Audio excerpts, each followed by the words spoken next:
Your subconscious is sabotaging you on purpose. And here is how to take back control. Here's something that's going to sound strange. Your subconscious mind isn't broken. It isn't lazy. It isn't working against you by accident. It's sabotaging you on purpose. And once you understand why, everything about your failed attempt to change is going to make sense. Think about it. You say you want more money, but the second the real opportunity shows up, something in you whisper, you are not ready for that. You say you want confidence, but the moment you need to speak up, you shrink instead. You say you want real relationship, but somehow you keep choosing the same person just wearing a different face. You have told yourself before, this time is different. This time I actually change, and 3 days in a row, you are unstoppable. New routine, new journal, new you. And fourth day, something happened. You vanish. You are back to where you started. Back to scrolling instead of starting again. Back to overthinking instead of doing it. Back to the exact same habit you promised to yourself you were done before. And the questions start creeping in. Why do I keep sabotaging myself when I know better? And here's the part nobody tells you.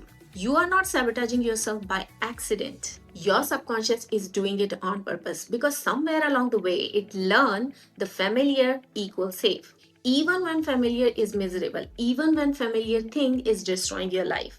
Your conscious mind can scream, I want change all day, but your subconscious, the part actually running the show, isn't interested in what you want. It only interested in what you already know. And until you take back the control of the process, you can spend next 10 years chasing your job, chasing your relationship, chasing your circumstances, and still end up back to the same pattern. Stick with me because end of this video, I'm going to give you a real practical process to interrupt this pattern and finally take back control of your own mind. And once you see how this actually works, you will never look at your own behavior the same way again. If you're new here, I'm Neha Aditya. I'm mindset coach and I'll help women transform their belief, habit, identity pattern that keep them stuck so they can create change from inside out. And this topic is deeply important to me because I don't believe transformation is simply about thinking positive thoughts. Transformation happens when the way you think, feel, and act begins matching the person you are trying to become. So let's talk about what is actually happening. Number one, your old identity is running the show. Imagine your brain is an autopilot system.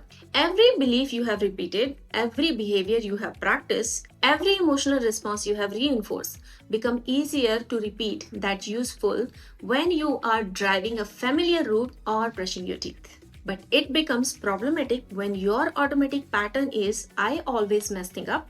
People like me don't become successful. Money is difficult to make. I'm just not confident.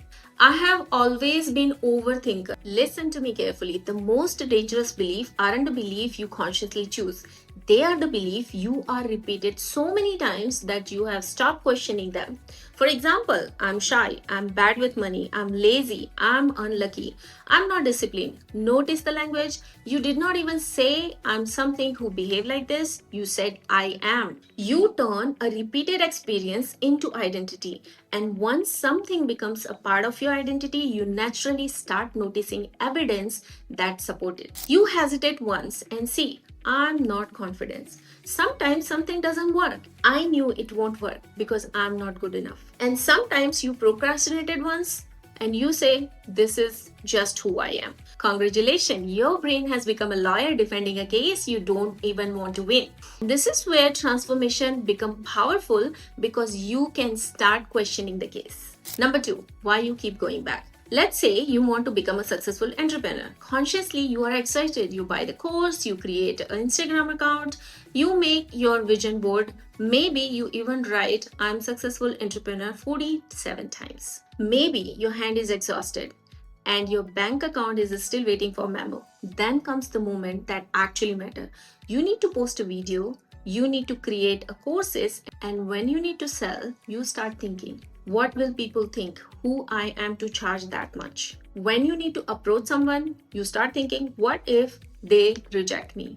And there is your old pattern. This is why I want you to stop measuring the transformation only by what you write in your journal. Measure it by who you become when life allows you to repeat the old pattern. That's the real test. Number three, this is where the things start changing because changing your identity doesn't happen when you write your affirmation or writing in your journal. It happens on those moments when the old you shows up. For example, maybe you are a people pleaser, someone asks you for favor, you don't have time, you don't really want to do that. You are already exhausted.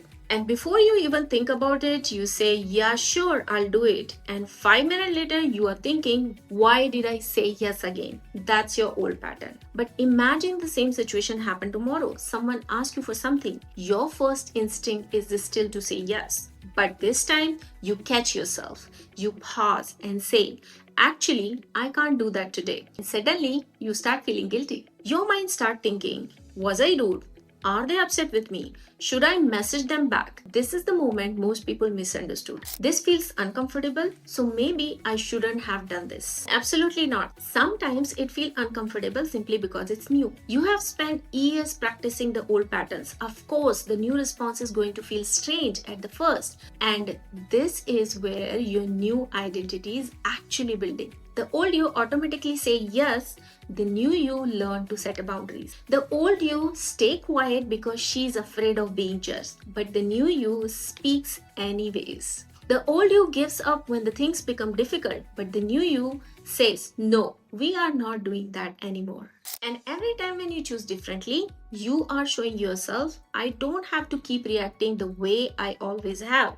Do it once, it feels uncomfortable. Do it again, it becomes a little easier. Keep doing it and eventually something powerful happens. You stop feeling like you're trying to become the woman. You start realizing this is just who I am now. And that is how your identity begins to change. Not overnight, not because you said one affirmation, but the new decision at a time. Number 4. How to reprogram your pattern. Here's the process I want you to start with. Step 1. Identify the old program. Take one area of your life where you stuck. It could be money, confidence, relationship, health, and career. Then ask, what do I repeatedly believe about myself in this area? Don't make it pretty. Write the ugly answer. Maybe it could be, I'm not smart enough, I'm too old. Successful people have something I don't. People will judge me. Now remember, you cannot change the pattern you refuse to acknowledge. Step 2. Define your new identity. Don't only ask, what do I want? Ask, who would I need to become consistently, create and handle this? How does she think? What does she tolerate? How does she speak? How does she handle rejection? What does she do when nobody is watching? This is bigger than affirmation. Now you are creating a new standard. Step number 3, mentally rehearse. Spend a few quiet minutes imagining yourself responding differently to the situation that normally triggers the old you. Don't only visualize the trophy, visualize the work. Visualize yourself speaking when you are nervous, showing up when motivation is disappeared, setting the boundaries, making the sales calls, going to the gym when you rather stay home. Now you are rehearsing the behavior, the person you want to become. Step number 4, catch the old you in real time. This is the game changer. Throughout your day, start noticing, is this coming from identity I'm building or the identity I'm leaving behind? For example, you want to post the video, but the fear says tomorrow. Catch it. You want to set a boundaries. Guilt says, just say yes. Catch it. You want to ask for the opportunity, but insecurity says, don't embarrass yourself. Catch it. Because awareness gives you the choice, and the choice is where changes begin. Your past may explain some of your patterns, but it does not have to dictate every decision you make next. You're not required to spend next 10 years automatically repeating the last 10 years. Read that again in your mind. You can create a new relationship with money. You can learn confidence. You can build discipline. You can set boundaries. You can become more courageous. But you can't keep worshipping your old identity while begging for the new one. At some point, you have decided the version of me that survived, my past doesn't get to automatically design my future. Your future needs a vote, and you cast that vote every single day through what you repeatedly think, practice, and do. So don't just ask yourself tonight, what do I want? Ask yourself the powerful question, who I am becoming. Because the life doesn't change only when you want something badly enough. Your life changes when your daily choices begin matching to the person capable of creating it. Think like her, feel like her, act like her, and through the repetition, become her. If this video gave you a moment where you thought, wow, I have been repeating an old version of myself, comment new identity, and I'll see you in the next one.